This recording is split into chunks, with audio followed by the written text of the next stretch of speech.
Let me take you now to Parliament. The minority there says it will not cooperate with government and will kick against the introduction of the new electronic transaction levy.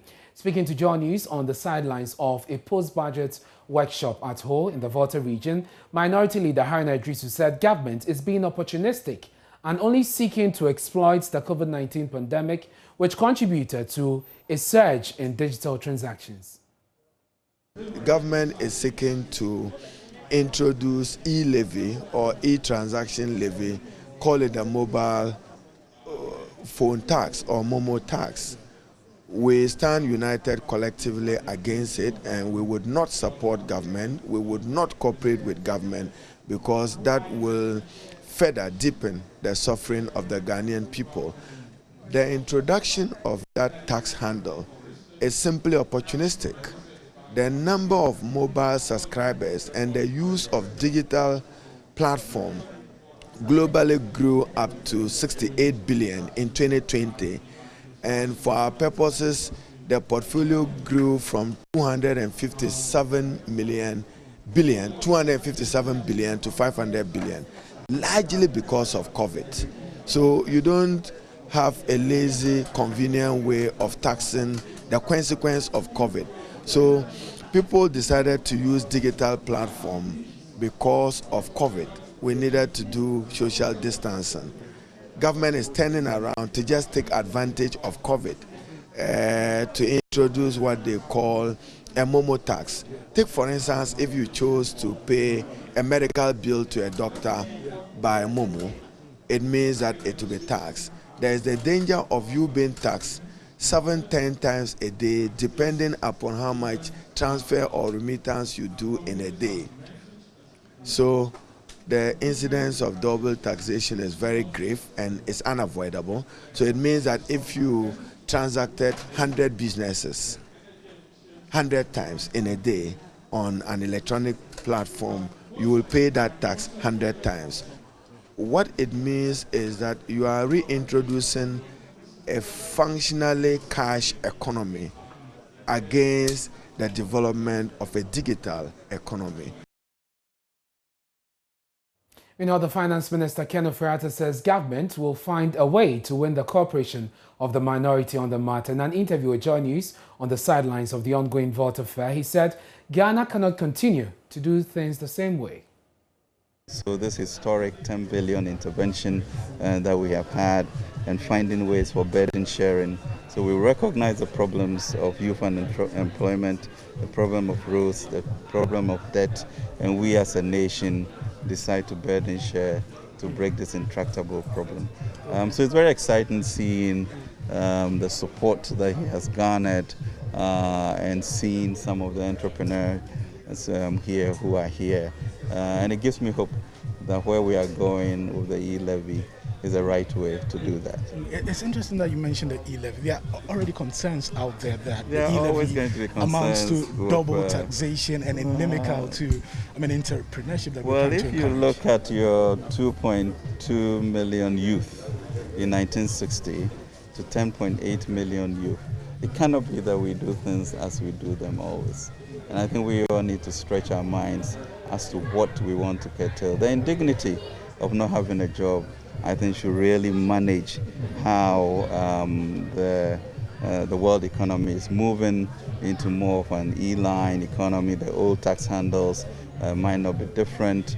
And as you bring these things on, you tweak them with time. But the clarity of understanding that we cannot continue to have this youth problem. We cannot continue to not have our roads built. We cannot continue to not look at our debt. I think it's in front of us. And usually a change, brings these things. But I think the change should be how do we make this efficient and move forward. But in terms of everybody not liking taxes, always will be that. So we have, maybe a month of discussions of Parliament. But once the objective is clear, we'll get to some efficiency. And I really want the youth to go behind us to say that, let's talk for jobs. You talked about discussions with Parliament. I've been speaking to the minority leader, and he describes it as opportunistic and defeatist, and says that the minority is not going to cooperate with when it comes to this particular e-levy. I don't know what your response is to this. Well, I mean, Biden went through his 1.3 trillion. There were discussions, but in the end, where does Ghana, the Republic, want to go? And so we'll discuss. But as long as we are clear on eliminating this unemployment benefit, I think we'll find a way to cooperate and build the nation and move forward. So it's not an unfamiliar position with opposition, but I'm sure we all have the good sense of one language, the Republic in hand, and we'll get there as one people. Well, the finance minister has the support of his wife, Professor Angela Foriata, the clinical psychologist with the University of Ghana Medical School, however, wants Ghanaians to hold government accountable for the usage of the resources entrusted to them. Oh, I am so impressed. Of course, for me, the tie-dye excites me, the tie-dye clothes and the cloth. But then I'm really impressed with, the commercial farming, Kumfi fruit and juice factories, there's a paint factory place, then there's education, a school of allied health sciences, and just the tech bit of it excites me. Your husband, the finance minister, was in Parliament, and he announced the electronic transaction tax. Yes. A lot of Ghanaians are saying that it amounts to double taxation. Many are not really in support of it. As the wife of the finance minister, what do you make of that? I have to pay 1/3 or more of my salary as taxes every month. Okay. And I know that there are many people who are not paying taxes. And I know that they would like better roads. They would like, when they go to hospital, to get better care. They would like their NHIA to work so that they can present their cards and get medication. I know that they would like a good Ghana. There's no country that can develop without its citizens contributing. And there are too many people in Ghana not contributing. And this tax, if we all pay a little and we send money, I think when we send money to each other to pay for services that is taxed, pretty soon we will figure a way not to pay income tax. Okay. Pretty soon, because that's the way the world is going, we get taxed for the things that we use. Okay.